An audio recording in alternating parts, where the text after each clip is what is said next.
Good morning students, welcome back to my channel study with Abhiman. आज मैं आप लोगों के लिए यूपी पॉलिटेक्निक एंट्रेंस एग्ज़ाम 2022 के लिए मैथमेटिक्स से रिलेटेड एक मोस्ट इम्पॉर्टेंट वीडियो लेकर आया हूँ। आज की इस वीडियो में मैं आप सभी स्टूडेंट्स को मैथमेटिक्स में मेंसुरेशन से रिलेटेड कुछ मोस्ट इम्पॉर्टेंट फॉर्मूले यहाँ पे बताने वाला हूँ। आज की इस वीडियो में मैं आप सभी स्टूडेंट्स को यहाँ पे जितने भी फॉर्मूले बताने वाला हूँ, ये सभी फॉर्मूले आप लोगों के एंट्रेंस एग्जाम के पॉइंट ऑफ व्यू से मोस्ट इम्पॉर्टेंट फॉर्मूले हैं। और मैं आप सभी स्टूडेंट्स को बता दूं कि आप लोगों के एंट्रेंस एग्जाम में मेंसुरेशन से रिलेटेड कई क्वेश्चंस पूछे जाते हैं, और जो क्वेश्चंस आप लोगों के पूछे जाते हैं मेंसुरेशन से रिलेटेड, मैक्सिमम क्वेश्चंस आप लोगों के फॉर्मूला बेस्ड क्वेश्चन होते हैं, यानी फॉर्मूले पर आधारित क्वेश्चंस होते हैं। तो अगर आपको फॉर्मूला नहीं याद रहेगा तो आप क्वेश्चंस को सॉल्व नहीं कर पाएंगे। आज की इस वीडियो में मैं आप लोगों को यहाँ पे मेंसुरेशन से रिलेटेड कुछ मोस्ट इम्पॉर्टेंट फॉर्मूले बताने वाला हूँ, और आज ही आप लोग इन सभी फॉर्मूले को लर्न कर लीजिएगा। और देखिए, कभी कभी क्या होता है, डायरेक्टली आप लोगों से केवल फॉर्मूला ही पूछ लिया जाता है, तो फॉर्मूला तो आपको जरूर याद कर लेना है। और फॉर्मूले से रिलेटेड वीडियो का ये हमारा पार्ट 1 है। अभी मैं फॉर्मूले से रिलेटेड करीब 2 से 3 वीडियोस और बनाऊंगा, क्योंकि देखिए आप लोगों के मैथमेटिक्स के सिलेबस में कई चैप्टर्स दिए गए हैं जहां पे फॉर्मूले आपके दिए गए हैं। जैसे ट्राइग्नोमेट्री से रिलेटेड फॉर्मूले आप लोगों के एग्जाम में पूछे आते हैं, ट्राइंगल से रिलेटेड फॉर्मूले पूछे आते हैं, कई चैप्टर्स आपके दिए हुए हैं। ठीक है, तो आज हमारा ये पार्ट 1 है। इसके बाद मैं 2 से 3 वीडियोस और बनाऊंगा जहां पे मैं आपको सभी मोस्ट इंपॉर्टेंट फॉर्मूले बता दूंगा। ठीक है, तो चलिए फिर वीडियो को स्टार्ट करते हैं। आज का हमारा फर्स्ट टॉपिक यहाँ पे क्या दिया है? फर्स्ट टॉपिक यहाँ पे दिया हुआ है घन। घन को हम इंग्लिश में क्या बोलते हैं? क्यूब बोलते हैं। और जैसा कि फिगर भी आप लोग अपनी स्क्रीन के ऊपर देख पा रहे होंगे घन का, यानी क्यूब का। तो देखिए, सबसे पहले आपको यहाँ पे डेफिनेशन बताई गई है। तो डेफिनेशन तो आप लोगों के एग्जाम में पूछी नहीं जाती है, लेकिन फिर भी मैं आप लोगों को बता देता हूँ, आप लोगों के एग्जाम में पूछा जाता है केवल फॉर्मूला, ये आपको ध्यान रखना है। तो चलिए देखते हैं यहाँ पे लिखा क्या है। यहाँ पे लिखा है कि वह आकृति जो 6 पृष्ठों से घिरी होती है तथा जिसका प्रत्येक पृष्ठ वर्गाकार एवं बराबर होता है, अर्थात जिसकी तीनों भुजाएं समान होती हैं, घन कहलाता है, यानी क्यूब कहलाता है। ये आपको ध्यान रखना है। फिर इसके बाद यहाँ पे लिखा है, यदि घन की लंबाई, चौड़ाई व ऊंचाई ए हो तो। देखिए फिगर में यहाँ पे लंबाई, चौड़ाई और ऊंचाई को ए ही माना गया है, आप लोग देख पा रहे होंगे। तो यहाँ पे देखिए, सबसे पहले यहाँ पे आयतन का फॉर्मूला दिया हुआ है, यानी घन के आयतन का फॉर्मूला क्या होता है। देखिए, आयतन को हम इंग्लिश में क्या बोलते हैं? वॉल्यूम बोलते हैं, इसीलिए आयतन को हम शॉर्ट में V से रिप्रेजेंट करते हैं, ध्यान रखिएगा। तो घन के आयतन का फॉर्मूला आपका होता है ए क्यूब। क्या होता है? ए क्यूब। या फिर इसको आप ऐसे लिख सकते हैं, भुजा का क्यूब। क्या लिख सकते हैं? भुजा का क्यूब। ये आपको ध्यान रखना है। ठीक है, यहाँ पे ए से मतलब क्या है? ए से मतलब यहाँ पे साइड से है, यानी भुजा से है, यानी भुजा का क्यूब होता है। तो अगर आपसे पूछा जाए कि घन के आयतन का सूत्र क्या होता है? भुजा का क्यूब, या फिर आप बोलेंगे ए क्यूब होता है। ये आपको ध्यान रखना है। देखिए, आप लोगों के एंट्रेंस एग्जाम में घन के आयतन से रिलेटेड कई क्वेश्चंस पूछे गए हैं, तो ये फॉर्मूला आपको याद होना बहुत ही जरूरी है, याद कर लीजिएगा। ठीक है, अब इसके बाद देखते हैं नेक्स्ट फॉर्मूला यहाँ पे क्या दिया है। वक्र पृष्ठ क्षेत्रफल, यानी घन का वक्र पृष्ठ क्षेत्रफल का फॉर्मूला यहाँ पे दिया है। अब देखिए, ब्रैकेट में यहाँ पे क्या लिखा है? CSA लिखा है। अब CSA से हमारा मतलब क्या होता है, ये मैं आपको बता देता हूं। कर्व्ड सरफेस एरिया होता है। मैं आपको लिख के बता देता हूं, कर्व्ड सरफेस एरिया, ये आपको ध्यान रखना है। ठीक है, CSA से मतलब क्या होता है? कर्व्ड सरफेस एरिया होता है। देखिए जो वक्र पृष्ठ क्षेत्रफल है ना, इसी को हम इंग्लिश में कर्व्ड सरफेस एरिया बोलते हैं और शॉर्ट में हम CSA लिखते हैं। ठीक है, तो घन के वक्र पृष्ठ क्षेत्रफल का सूत्र क्या होता है? तो इसका फॉर्मूला होता है 4a²। ध्यान रखिएगा क्या होता है? 4a² होता है, ये आपको ध्यान रखना। या फिर आप इसको ऐसे भी लिख सकते हैं 4 गुणे भुजा का स्क्वायर, ऐसे भी आप इस फॉर्मूले को लिख सकते हैं। तो दोनों तरीके से आपको ध्यान रखना है, ऐसे भी आपको लिखा हुआ मिल सकता है और ऐसे भी आपको लिखा हुआ मिल सकता है 4a²। तो वक्र पृष्ठ क्षेत्रफल का फॉर्मूला क्या हो जाएगा घन के? 4a² यानी 4 गुणे भुजा का स्क्वायर। ये आप लर्न कर लीजिएगा, इंपॉर्टेंट है, ध्यान रखिएगा। ठीक है, अब इसके बाद नेक्स्ट क्या दिया है? नेक्स्ट यहाँ पे दिया है संपूर्ण पृष्ठ क्षेत्रफल, यानी घन के संपूर्ण पृष्ठ क्षेत्रफल का फॉर्मूला यहाँ पे दिया है और ब्रैकेट में यहाँ पे क्या लिखा है? TSA लिखा हुआ है। इसका मतलब क्या हो जाएगा? इसका मतलब हो जाएगा टोटल सरफेस एरिया। क्या हो जाएगा? टोटल सरफेस एरिया, ये हो जाएगा। तो देखिए संपूर्ण पृष्ठ क्षेत्रफल को हम इंग्लिश में क्या बोलते हैं? टोटल सरफेस एरिया बोलते हैं और शॉर्ट में हम TSA से लिखते हैं, ध्यान रखिएगा। तो घन के संपूर्ण पृष्ठ क्षेत्रफल का फॉर्मूला क्या होता है? 6a² होता है। क्या होता है? 6a² होता है। या फिर आप इस फॉर्मूले को ऐसे भी लिख सकते हैं 6 गुणे भुजा का स्क्वायर, ऐसे भी आप इस फॉर्मूले को लिख सकते हैं। ठीक है, यहाँ पे a से मतलब साइड से है, यानी भुजा से है, ये आपको ध्यान रखना है। ठीक है, तो क्या हो जाएगा? 6a² यानी 6 इंटू भुजा का स्क्वायर, ये हो जाएगा घन के संपूर्ण पृष्ठ क्षेत्रफल का फॉर्मूला। ये आपको ध्यान रखना है। फिर उसके बाद नेक्स्ट यहाँ पे क्या दिया है? घन का विकर्ण, और देखिए इसको शॉर्ट में D से रिप्रेजेंट किया गया है। D से हमारा मतलब किससे होता है? डायगोनल से होता है। जो विकर्ण है ना, इसको हम इंग्लिश में क्या बोलते हैं? डायगोनल बोलते हैं। मैं आपको लिख के बता देता हूं, देखिए DIAGONAL, डायगोनल बोलते हैं, ध्यान रखिएगा। मैं आपको फिर से यहाँ पे लिख के बता देता हूँ। देखिए शॉर्ट में विकर्ण को D से रिप्रेजेंट करते हैं, लिखते क्या है इसको? DIAGONAL यानी डायगोनल, ध्यान रखिएगा। तो इंग्लिश में विकर्ण को डायगोनल बोलते हैं, शॉर्ट में इसको हम D से रिप्रेजेंट करते हैं। तो घन के विकर्ण का फॉर्मूला क्या होता है? a√3 होता है। ये आपको ध्यान रखना है। a से मतलब क्या हो जाएगा? भुजा से, और यहाँ पे हम लिख देंगे √3। तो ऐसे भी आपको फॉर्मूला लिखा हुआ मिल सकता है। तो घन के विकर्ण का फॉर्मूला क्या होता है? a√3 होता है। ये आपको ध्यान रखना है, फॉर्मूला आपको लर्न कर लेना है। a से मतलब यहाँ पे साइड से यानी भुजा से है, और √3 तो होता ही है। तो घन से रिलेटेड आपको केवल इतने ही फॉर्मूले याद करने हैं। अगर इतना फॉर्मूला याद कर लेंगे तो घन से रिलेटेड कोई भी क्वेश्चन आपके एंट्रेंस एग्जाम में पूछा जाए, बड़े आसानी से आप लोग सॉल्व कर पाएंगे। तो घन से रिलेटेड आपके इतने फॉर्मूले हैं, आज के आज ही इन फॉर्मूले को आप लोग लर्न कर लीजिएगा, इंपॉर्टेंट है। ठीक है, अब चलिए इसके बाद देखते हैं नेक्स्ट टॉपिक हमारा क्या दिया है। नेक्स्ट टॉपिक हमारा यहाँ पे दिया है घनाभ। घनाभ को हम इंग्लिश में क्या बोलते हैं? क्यूबॉइड बोलते हैं। ये आपको ध्यान रखना है, और आपको यहाँ पे फिगर भी दिख रहा होगा आपकी स्क्रीन के ऊपर। ये घनाभ का फिगर यहाँ पे बना हुआ है। तो चलिए देखते हैं, यहाँ पे सबसे पहले डेफिनेशन दी गई है। तो डेफिनेशन तो आपसे नहीं पूछी आएगी, लेकिन मैं आप लोगों को बता देता हूँ। देखिए यहाँ पे लिखा है कि वह आकृति जो 6 पृष्ठों से घिरी होती है तथा जिसका प्रत्येक पृष्ठ आयताकार होता है एवं आमने सामने के पृष्ठ बराबर होते हैं, घनाभ कहलाता है या फिर घनाभ कहलाती है। ये यहाँ पे लिखा हुआ है।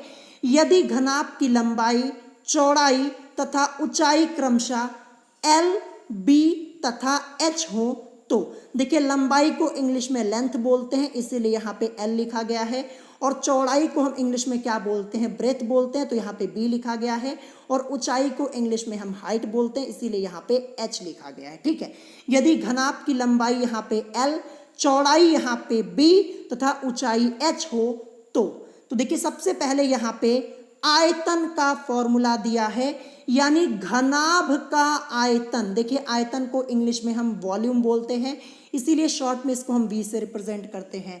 तो देखिए घनाभ के आयतन का सूत्र क्या होता है, एल बी एच होता है। अब इससे मतलब हमारा क्या हो जाएगा, इससे मतलब हो जाएगा, देखिए एल से मतलब लंबाई, फिर इसके बाद इनटू बी से मतलब क्या हो जाएगा, ब्रेथ यानी चौड़ाई, फिर इसके बाद इनटू एच से हमारा मतलब क्या हो जाएगा, हाइट यानी ऊंचाई से। ध्यान रखिएगा, तो ये होता है फॉर्मूला घनाभ के आयतन का। तो घनाभ के आयतन का फॉर्मूला क्या होता है, लंबाई गुणे चौड़ाई गुणे ऊंचाई, या फिर आप इसको शॉर्ट में लिख सकते हैं एल बी एच, या फिर आप एल गुणे बी गुणे एच ऐसे भी लिख सकते हैं। अब जैसे यहाँ पे देखिए एल बी एच लिखा हुआ है, तो ये आपका ऑलरेडी मल्टीप्लाई में है, ये आपको ध्यान रखना है, ठीक है। तो ये होता है आयतन का फॉर्मूला घनाभ के। अब इसके बाद देखिए वक्र पृष्ठ क्षेत्रफल का फॉर्मूला दिया है, यानी घनाभ के वक्र पृष्ठ क्षेत्रफल का फॉर्मूला क्या होता है। देखिए CSA लिखा है, यानी कर्व्ड सरफेस एरिया। ध्यान रखिएगा, तो घनाभ के वक्र पृष्ठ क्षेत्रफल का फॉर्मूला होता है 2, फिर ब्रैकेट के अंदर L प्लस B, फिर यहाँ पे H आता है, ये आपको ध्यान रखना है, ठीक है। देखिए L से मतलब यहाँ पे हमारा लेंथ यानी लंबाई से हो जाएगा, B से हमारा मतलब किससे हो जाएगा, ब्रेथ यानी चौड़ाई से, और H से हमारा मतलब हाइट यानी ऊंचाई से हो जाएगा, ये आपको ध्यान रखना है। तो ये वक्र पृष्ठ क्षेत्रफल का फॉर्मूला होता है घनाभ के। याद कर लीजिएगा, डायरेक्ट आपसे फॉर्मूला पूछा जा सकता है या फिर इससे रिलेटेड क्वेश्चन पूछा जा सकता है। फिर इसके बाद नेक्स्ट यहाँ पे दिया है संपूर्ण पृष्ठ क्षेत्रफल, यानी घनाभ का संपूर्ण पृष्ठ क्षेत्रफल का फॉर्मूला क्या होता है, ये यहाँ पे दिया है।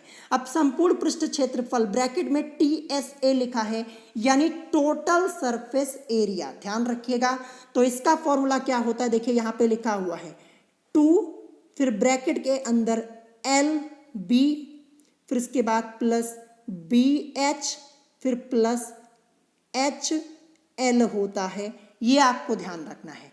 अब देखिए यहाँ पे बहुत ही ध्यान से समझिएगा, L से मतलब लेंथ यानी लंबाई, B से मतलब ब्रेथ यानी चौड़ाई हो जाएगी, ठीक है। अब यहाँ देखिए B से मतलब ब्रेथ यानी चौड़ाई, H से मतलब हाइट यानी ऊंचाई, फिर यहाँ पे H है यानी H से मतलब हाइट, और L से मतलब यहाँ पे लेंथ यानी लंबाई हो जाएगी, ये आपको ध्यान रखना है। फिर इसके बाद यहाँ पे घनाभ का विकर्ण दिया है, विकर्ण को हम इंग्लिश में क्या बोलते हैं, डायगोनल बोलते हैं। मैं आपको लिख के बता देता हूँ, DIAGONAL, डायगोनल बोलते हैं विकर्ण को इंग्लिश में, और शॉर्ट में इसको हम क्या लिखते हैं, D लिखते हैं। तो यहाँ पे देखिए विकर्ण यानी डायगोनल, यानी घनाभ का विकर्ण, इसका फॉर्मूला क्या होता है, तो यहाँ पे फॉर्मूला आपका हो जाएगा अंडर रूट के अंदर L का स्क्वायर प्लस B का स्क्वायर और प्लस H का स्क्वायर, ये आपको ध्यान रखना है। और देखिए घनाभ के विकर्ण से रिलेटेड आप लोगों के एंट्रेंस एग्जाम में कई बार क्वेश्चन पूछा गया है, तो ये फॉर्मूला तो आपको जरूर याद होना चाहिए, ध्यान रखिएगा। फिर इसके बाद देखिए यहाँ पे एक नोट पॉइंट दिया है कि कमरा एक घनाभकार आकृति है, यानी जो रूम होता है, कमरा होता है, जो आपके घरों में कमरे होते हैं, जो रूम होता है, वो एक घनाभाकार आकृति है, जिसकी चारों दीवारों का क्षेत्रफल क्या होता है, 2, फिर ब्रैकेट के अंदर L प्लस B और यहाँ पे H होता है, ये आपको ध्यान रखना है। देखिए इस टाइप के क्वेश्चंस आपसे पूछ लिए जाते हैं, आपको क्वेश्चन में लिखा हुआ मिल जाएगा।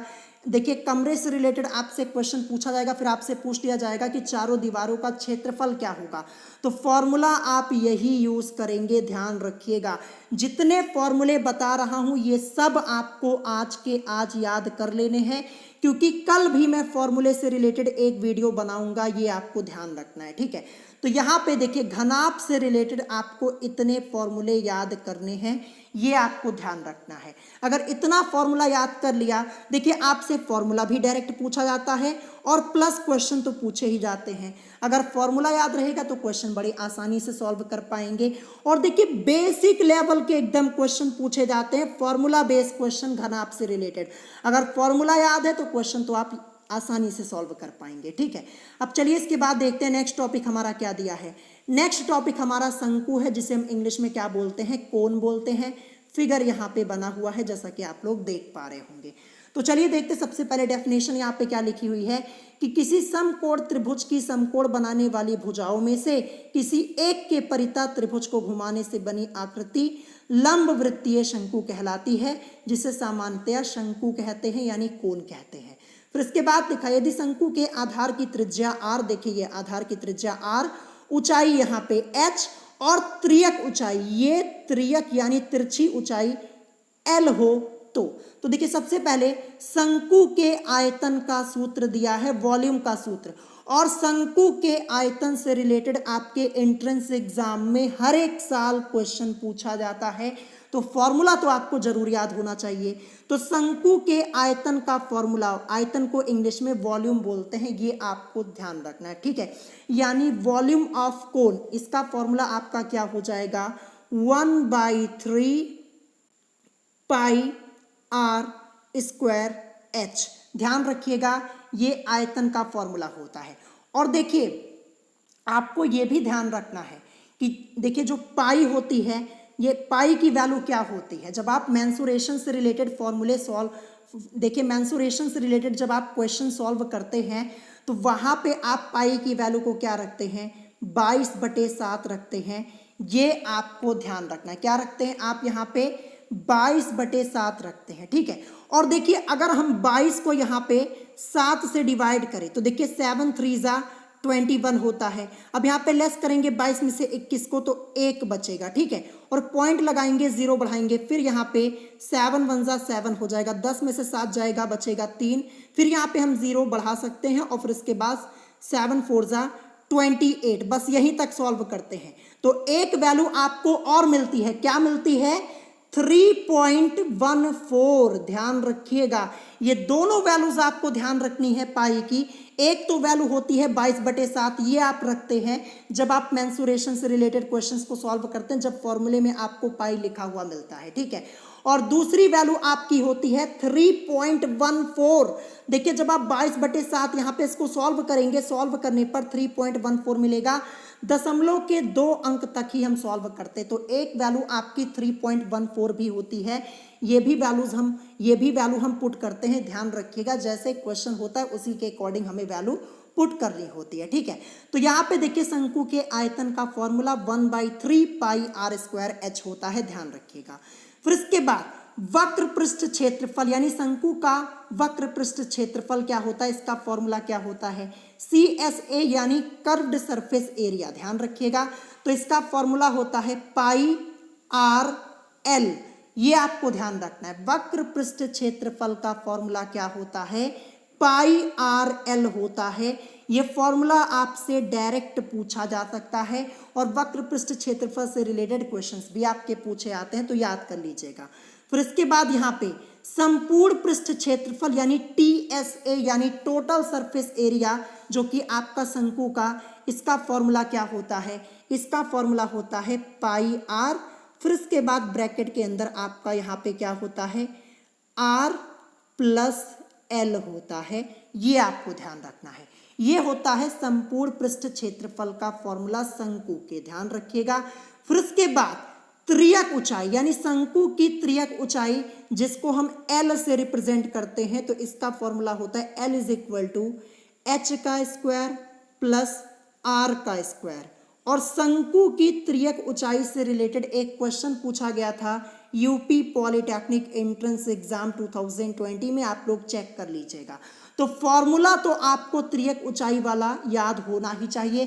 देखिए क्वेश्चन सीधे सीधे आपको दे दिया जाता है और पूछ लिया जाता है कि हाँ शंकु की त्रियक ऊंचाई क्या होगी, कुछ वैल्यूज आपको दे दी जाती हैं और पूछ लिया जाता है क्वेश्चन, तो ये आपको लर्न होना बहुत ही जरूरी है। तो ये सभी फॉर्मूले शंकु से रिलेटेड आप याद कर लीजिएगा। शंकु से रिलेटेड अगर आपसे कोई भी फॉर्मूला पूछा जाएगा या फिर क्वेश्चन पूछा जाएगा, बस आपको इतने ही फॉर्मूले याद करने हैं, याद जरूर कर लीजिएगा। ठीक है, अब इसके बाद देखते हैं नेक्स्ट, यहाँ पे शंकु का छिन्नक यहाँ पे दिया है, फ्रस्टम ऑफ कोन दिया है। तो देखिए शंकु के छिन्नक से रिलेटेड तो क्वेश्चंस आपके एग्जाम में अभी तक नहीं पूछे गए हैं और ना ही फॉर्मूला पूछा गया, लेकिन मैं आप लोगों को बता दे रहा हूं, हो सकता है क्या पता इस बार कोई फॉर्मूला आपसे पूछ ले। तो चलिए देखते हैं शंकु का छिन्नक ये क्या होता है। तो यदि किसी शंकु को उसके आधार के समांतर किसी समतल द्वारा काटा जाए तो शंकु के नीचे का भाग शंकु का छिन्नक कहलाता है।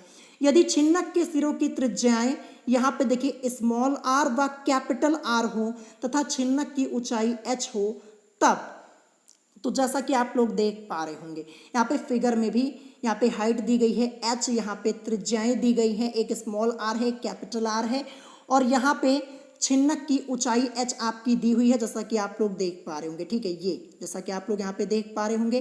तो यहाँ पे लिखा है यदि छिन्नक के सिरों की त्रिज्याएं स्मॉल आर व कैपिटल आर हो तथा छिन्नक की ऊंचाई h हो तब यहाँ पे आयतन क्या हो जाएगा, यानी शंकु के छिन्नक के आयतन का सूत्र क्या होता है 1/3 पाई h कैपिटल आर का स्क्वायर प्लस स्मॉल आर का स्क्वायर फिर प्लस कैपिटल आर और स्मॉल आर, ये आपको यहाँ पे ध्यान रखना है। देखिए ये फॉर्मूला आपसे अभी तक नहीं पूछा गया, हो सकता है इस बार पूछ दिया जाए, लेकिन इतना इम्पोर्टेंट ये नहीं है, मैं आपको पहले ही बता दे रहा हूँ। देखिए टॉपिक दिया था तो इसीलिए मैं आपको बता दे रहा हूँ, बाई चांस क्वेश्चन पूछ ले तो आपको कोई प्रॉब्लम ना हो। और देखिए यहाँ पे शंकु के छिन्नक का वक्र पृष्ठ क्षेत्रफल, इसका फॉर्मूला क्या होता है, इसका फॉर्मूला होता है पाई फिर ब्रैकेट के अंदर कैपिटल आर फिर इसके बाद प्लस यहाँ पे स्मॉल आर फिर इसके बाद यहाँ पे एल होता है, ये आपको ध्यान रखना है। फिर संपूर्ण पृष्ठ क्षेत्रफल यानी TSA यानी टोटल सरफेस एरिया का फॉर्मूला पाई फिर ब्रैकेट के अंदर capital R plus small R फिर इसके बाद एल फिर plus pi capital R square फिर plus pi small R square, ये आपका दिया हुआ है। और त्रियक ऊंचाई यहाँ पे क्या दी गई है, त्रियक ऊंचाई एल, देखिए यहाँ पे ये एल लिखा हुआ है, ये त्रियक ऊंचाई है, ध्यान रखिएगा। तो यहाँ पे अंडर रूट के अंदर h का स्क्वायर फिर plus capital R minus small R और इसका स्क्वायर, ये आपको ध्यान रखना है। ठीक है, फिर इसके बाद यहाँ पे एक नोट पॉइंट दिया है, यदि किसी आकृति को पिघलाकर दूसरी आकृति बनाई जाए तो आकृतियों का आयतन बराबर होगा। आपसे डायरेक्टली क्वेश्चन पूछा जा सकता है कि यदि किसी आकृति को पिघलाकर दूसरी आकृति बनाई जाए तो आकृतियों का आयतन क्या होगा, बराबर होगा, अलग अलग होगा, ऐसे 4 ऑप्शंस आपको देखने को मिलेंगे। तो ध्यान रखिएगा बराबर होगा। यहाँ पिघलने वाली या बनने वाली आकृतियां एक से अधिक भी हो सकती हैं, ये भी आपको ध्यान रखना है। तो ये मैंने आपको शंकु के छिन्नक से रिलेटेड इंपॉर्टेंट फॉर्मूले बता दिए हैं, एक बार देख लीजिएगा, इंपॉर्टेंट उतना नहीं है लेकिन फिर भी देख लीजिएगा, क्या पता क्वेश्चन पूछ लिया जाए। लेकिन जो ऊपर मैंने आपको बताया शंकु वाला ये, और इसके अलावा यहाँ पे जो मैंने आपको घन और घनाभ बताया, ये सब आपका मोस्ट इंपॉर्टेंट है, तैयार कर लेना है। अब नेक्स्ट हमारा यहाँ पे क्या आ गया, गोला, जिसे हम इंग्लिश में क्या बोलते हैं, स्फीयर बोलते हैं, मोस्ट इंपॉर्टेंट है। यहाँ से आपके एंट्रेंस एग्जाम में हर एक साल क्वेश्चन पूछा जाता है।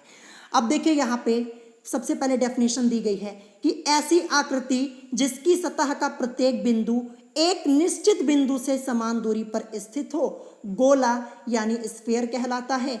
वह निश्चित बिंदु गोले का केंद्र तथा वह समान दूरी गोले की त्रिज्या कहलाती है। अब देखिए यहाँ पे सेंटर दिया गया है, ये जो इतना पार्ट है ये आर यानी रेडियस यानी त्रिज्या है, और ये आपका यहाँ पे स्फीयर बना हुआ है जैसा कि आप लोग देख पा रहे होंगे। फिर यहाँ पे देखिए, यदि गोले की त्रिज्या यानी जो स्फीयर है इसकी रेडियस स्मॉल आर हो तो आयतन यानी गोले का आयतन, इसका फॉर्मूला क्या होता है, 4/3 पाई आर क्यूब होता है। याद कर लीजिएगा ये फॉर्मूला, इससे रिलेटेड क्वेश्चन आपका जरूर आएगा इस बार 2022 के एंट्रेंस एग्जाम में, ध्यान रखिएगा। तो गोले के आयतन का सूत्र क्या होता है, 4/3 पाई आर क्यूब होता है, ये आपको ध्यान रखना है। और फिर इसके बाद गोले का पृष्ठ क्षेत्रफल यानी सरफेस एरिया, SA लिखा है, यानी सरफेस एरिया क्या होता है, 4 पाई आर स्क्वायर होता है। तो देखिए गोले से रिलेटेड केवल दो फॉर्मूला आपको याद करना है, एक तो आयतन का 4/3πr³ और एक पृष्ठ क्षेत्रफल का 4πr²। जरूर याद कर लीजिएगा, यहां से आपको क्वेश्चन जरूर मिलेगा। अब नेक्स्ट यहाँ पे देखिए गोले से रिलेटेड ही दिया है, अब यहाँ पे खोखला गोला आ गया यानी होलोस्फीयर आ गया, ठीक है, ये आपको ध्यान रखना है। तो देखिए आपको आपकी स्क्रीन के ऊपर यहाँ पे खोखले गोले का फिगर भी यहाँ पे दिख रहा होगा।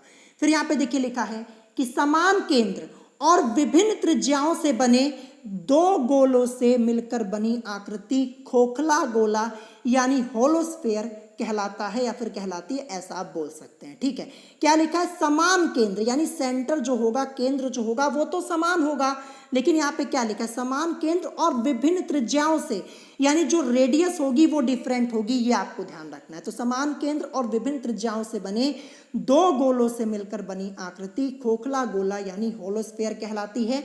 जैसा कि आप लोग देख पा रहे होंगे यहाँ पे सेंटर यानी जो केंद्र है ये तो समान है, लेकिन त्रिज्याएं यहाँ पे डिफरेंट है, तभी तो यहाँ पे दो अलग अलग गोले यहाँ पे बने हुए हैं, जैसा कि आप लोग देख पा रहे होंगे। तो यहाँ पे देखिए, यदि किसी खोखले गोले की आंतरिक वह बाह्य त्रिज्याएं क्रमशः स्मॉल आर व कैपिटल आर हो।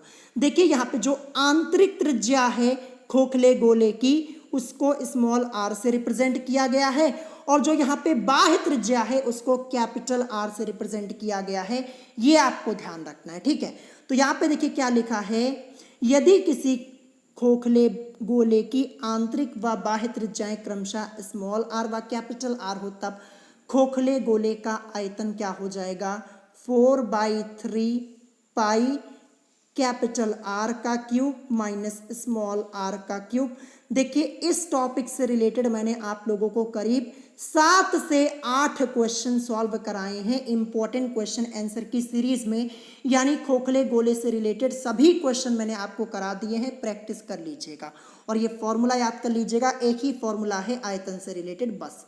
अब इसके बाद नेक्स्ट यहाँ पे दिया है अर्धगोला यानी सेमी स्फीयर दिया हुआ है। देखिए फिगर आपका यहाँ पे बना है, ये क्या है, ये एक अर्धगोला है। तो यहाँ पे डेफिनेशन देखते क्या लिखा है, यदि किसी गोले के दो बराबर भाग कर दिए जाए, जैसे कोई गोला है इसके दो बराबर भाग कर दिए जाएं तो प्रत्येक भाग अर्धगोला कहलाता है यानी सेमी स्फीयर कहलाता है। यदि अर्धगोले की त्रिज्या यहाँ पे स्मॉल आर हो तो देखिए यहाँ पे एक अर्धगोला है, यहाँ पे इसकी रेडियस दी गई है स्मॉल आर, तो यहाँ पे सबसे पहले आयतन, तो अर्धगोले का आयतन क्या हो जाएगा, 2/3πr³ आपका हो जाएगा। अब जैसे देखिए यहाँ पे पूरा गोला जो था, सिर्फ केवल गोला जो था वहां पे 4/3πr³ था, अब यहाँ पे अर्धगोला आ गया तो क्या हो जाएगा, आधा यानी 2/3πr³ हो जाएगा, ये आपको ध्यान रखना है। अगर देखिए आपको गोला वाला फॉर्मूला यानी स्फीयर का फॉर्मूला याद है तो ये तो आपको बड़े आसानी से याद हो जाएगा, बस अर्धगोला यहाँ पे हो जाएगा बस। अब देखिए आयतन का आपको पता चल गया। अब यहाँ पे देखिए अर्धगोले का वक्र पृष्ठ क्षेत्रफल यानी कर्व्ड सरफेस एरिया का फॉर्मूला क्या होता है, 2πr² होता है, और जो गोला था उसका क्या था, जैसा कि आप लोग देख पा रहे होंगे 4πr² था, इसी का आधा यहाँ पे हो जाएगा अर्धगोले में, बस 2πr² हो जाएगा। फिर इसके बाद देखिए यहाँ पे अर्धगोले का संपूर्ण पृष्ठ क्षेत्रफल यानी टोटल सरफेस एरिया का फॉर्मूला क्या है, 3πr² होता है, ये आपको ध्यान रखना है। अर्धगोले से रिलेटेड जितना फॉर्मूला है ये आपको याद होना चाहिए, इसीलिए मैं आपको यहाँ पे सभी फॉर्मूले एक ही वीडियो में बता दे रहा हूँ, मेंसुरेशन वाले जो आपके मोस्ट इंपॉर्टेंट है। फिर इसके बाद एक नोट पॉइंट लिखा है, यदि किसी आकृति को पिघलाकर दूसरी आकृति बनाई जाए तो आकृतियों का आयतन भी बराबर होता है। ध्यान रखिएगा, यदि किसी आकृति को पिघलाकर दूसरी आकृति बनाई जाए तो आकृतियों का आयतन बराबर होगा। यहाँ पिघलने वाली या बनने वाली आकृतियां एक से अधिक भी हो सकती हैं। तो ये अर्धगोले से रिलेटेड आपका हो गया। अब नेक्स्ट हम देखते हैं जो कि हमारा दिया है बेलन यानी सिलेंडर, और बेलन से रिलेटेड आपके एंट्रेंस एग्जाम में हर एक साल एक क्वेश्चन जरूर पूछा जाता है, ध्यान रखिएगा। देखिए यहाँ पे फिगर बेलन का बना हुआ है, आप लोग देख पा रहे होंगे। देखिए मैं आपको फिगर यहाँ पे उतना डिटेल में नहीं समझा रहा हूँ, नहीं तो वीडियो काफ़ी लंबी हो जाएगी। केवल आपको फॉर्मूले से मतलब है, फॉर्मूला आपको याद कर लेना है बस। अब देखते हैं यहाँ पे बेलन, यहाँ पे लिखा है यहाँ पे सबसे पहले आपको डेफिनेशन बताई गई, यदि समान त्रिज्या वाले अनेक वृत्तों को एक दूसरे के ऊपर नीचे रखा जाए तो प्राप्त आकृति लंबवृत्तीय बेलन होती है, जिसे सामान्यतः बेलन यानी सिलेंडर कहते हैं। फिर इसके बाद लिखा है कि बेलन का निर्माण किसी आयत को उसकी लंबाई या चौड़ाई के परिता घुमाकर भी किया जा सकता है। यदि किसी बेलन के आधार की त्रिज्या स्मॉल आर, जैसे ये आधार की त्रिज्या स्मॉल आर तथा ऊंचाई यानी हाइट यहाँ पे एच, तब आयतन यहाँ पे क्या हो जाएगा। तो देखिए बेलन के आयतन का सूत्र, इससे रिलेटेड कई क्वेश्चंस आप लोगों के एंट्रेंस एग्जाम में पूछे गए हैं और कई क्वेश्चंस मैंने आपको सॉल्व भी कराए हुए हैं। देखिए मेंसुरेशन से रिलेटेड मोस्ट इंपॉर्टेंट क्वेश्चंस मैंने आपको पहले सॉल्व कराए हुए हैं। इंपॉर्टेंट क्वेश्चन आंसर की सीरीज में 2022 की मैथमेटिक्स की प्लेलिस्ट चेक कर लीजिएगा, वहां पे आपको वीडियो मिल जाएगी। और जो क्वेश्चन मैंने कराया है वही क्वेश्चन आपका आएगा, ध्यान रखिएगा।